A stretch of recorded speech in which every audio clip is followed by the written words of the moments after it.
Hi everyone, it's been a little while since I did my last video. As a result of lockdown, I've largely been working from home, and although I did 1,000 miles in my first month of ownership of this car, which was I acquired back in August, since then I've only done about another 1,000 miles in total, and so it's sat at the moment on about 2,000 miles that I've covered, and so not really worth doing a video. I had hoped to do another review having owned it for a few months, but I don't feel able to, having barely driven the thing. What I wanted to discuss today was a comment that I raised a while back when I did a video all to do with defrosting the car. I commented in the video about condensation in the MG, and I said that it was a lot worse than any other car I'd had in the past, and I was very interested to read a lot of the comments that came back about this.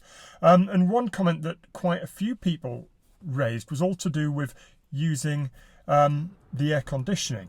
Now, trying to get as much mileage out of the car as possible, I guess I've been in the habit of turning the aircon off whenever I've never actively needed it, and the advice that a lot of people gave was just to leave the air conditioning on, to use it all the time, and that way the air conditioning, as well as cooling the car, it also removes moisture, and using it in winter for that reason can be very important to avoid condensation. My initial experience to do with condensation in the car, one of the reasons I felt it was so bad was it wasn't just a case of having a thin veneer of condensation on the car like you usually get. It was actually forming droplets. The amount of water in there was quite alarming. Well, since following the advice I was given and actually putting the air conditioning on, it's been a lot better. I'm not saying that it's perfect.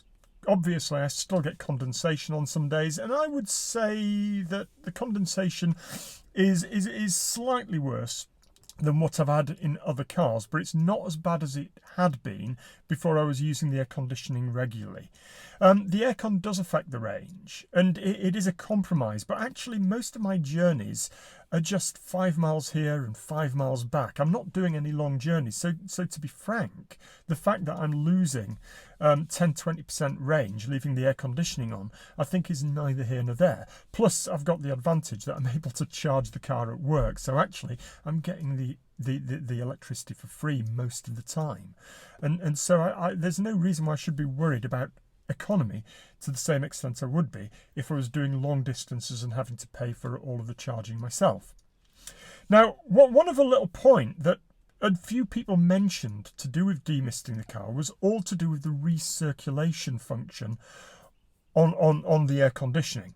A lot of people said turn it off, make sure the recirculation is off when you're trying to demist the car. And I was a bit curious about this because it's not something I've ever thought about in previous cars. And I had always assumed that the air conditioning would actually remove any internal moisture from the car when it's on recirculation, and so it shouldn't make any difference. So I was a little bit sceptical of these claims, but actually having played around with it a little bit, not usually when travelling anywhere, when sat here in the car in the morning just playing around to see what happens, I've tried turning the recirculation on, turning the recirculation off, whilst leaving all of the settings the same, and I've just observed what's happened to the windscreen. And actually, I've found that turning the recirculation off does seem to make a difference. It does improve the speed at which the windscreen clears.